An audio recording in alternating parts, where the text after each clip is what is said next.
Hello and welcome to Cookery of Mason Storm. In today's episode we'll be making some breaded chicken. To begin with, we need our chicken, we need our flour, and we need our panko. 1.5 cups of each. Then we need 3 pie plates, and then we need 3 eggs. First we're going to make our rub. So I have a teaspoon of cayenne pepper, a teaspoon of fresh basil, and a tablespoon of garlic powder and minced onion, and we'll put some black pepper in there and some salt, and we'll start mixing it up. Now I think the trick to making good breaded chicken is to season the meat rather than to season your breading. This keeps it all real close and condensed right to the meat, and then you know that it's making good contact. Whereas if you have it in your flour and it's all kind of dispersed, it's not as concentrated. So I think this works a lot better. And I'm just kind of tasting it here. It needed a little bit more salt. So now that that's ready, it's time to get our chicken ready. Now what I'm going to do is I'm going to cut all the chicken in half so it's a little bit thinner, and that makes it cook a lot easier, especially if you're going to fry it afterwards. Because the problem with frying chicken is that it's uneven. The one side of the chicken breast is a lot thicker than the other.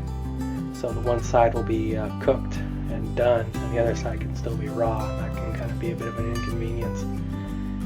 So one way you can get around that is you cut your chicken in half. The other way is to get out the hammer and hammer your chicken nice and thin, or should I say consistently the same thickness. Of course you can cut it in half and then hammer it as well, and that's a good technique to do. Just don't be too crazy aggressive with your hammering. You don't want to smash it to pieces. You just want to have it, a little bit thinner, tenderize it a little bit. So I'm just going to be doing the cutting method though. It works good enough for me. So now that we're done with that, we get our spice rub out here, and then get our chicken and just rub our spice onto our chicken. Now as far as my little spice mix here, if you don't like spicy stuff, don't put the cayenne pepper in. And another thing is that if you have a spice mix that you like to use with chicken, you could probably do the same type of recipe. Just rub your chicken with whatever spices you want, and then just bread them afterwards. I mean, if the chicken tastes good with a certain spice blend, it'll probably be even better after it's breaded.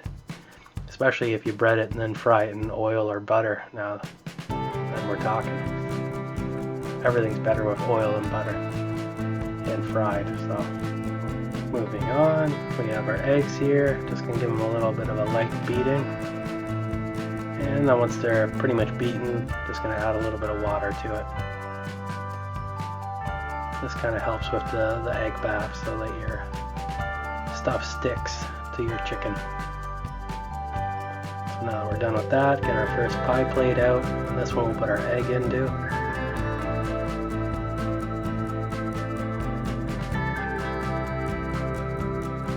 And then we'll get our second one here. This one gets the flour. And our third will get the panko. Now as far as the flour and the panko, I said 1.5 cups. You might need more than that. Depends on the size of your pie plates, or a bowl, or whatever you're doing it in. And just make sure you have enough of it. Got my pan here, gonna put the cooling rack on top of it. That's kind of like a drip tray. And here's my full setup.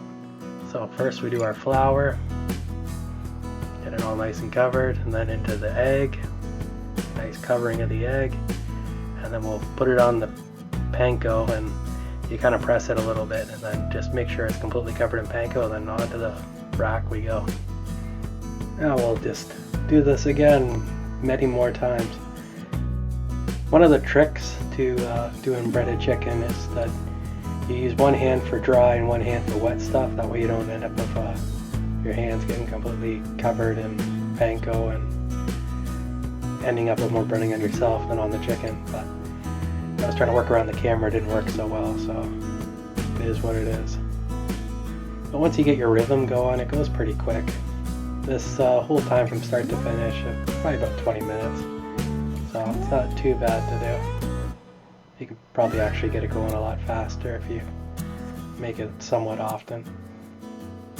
And you're not working around a camera. So I ran out of panko here, so I had to add a little bit more, but that's the only reason why I tried to warn you about that. For whatever reason though, I had a lot of flour left, so maybe adapt the recipe accordingly. But once you have everything all nice and covered in panko, then into the oven we go. Probably about 375, 400 degrees, 25-ish minutes. Flipping in the middle will yield you better results. And you'll test doneness with a thermometer. Now, using a higher temperature or using a convection mode will give you more golden brownness on your chicken. And it probably is better to pan fry it in oil or butter. But as far as low effort goes, the oven works pretty good. And you can still get it fairly crispy if you have a little bit higher of a temperature. That way it kind of starts to kind of singe the panko a little bit. There's a little bit of an extra in this video. Use this dipping sauce that I made for the chicken. So I just have some real mayonnaise here and some Frank's Red Hot sauce. And you mix the two together and you get a kind of a spicy mayo, and it's pretty good. If you want something a little stronger, just use either more hot sauce or something hotter than Frank's. But either way, pretty darn tasty. And here's our end result here. I have it plated up here with some carrots, some salad, and some garlic mashed potatoes. It's quite delicious. So I'm interested to know how you guys make your breaded chicken. If you want to let me know in the comments below. Subscribe if you want to see more content like this. And until next time, stay awesome.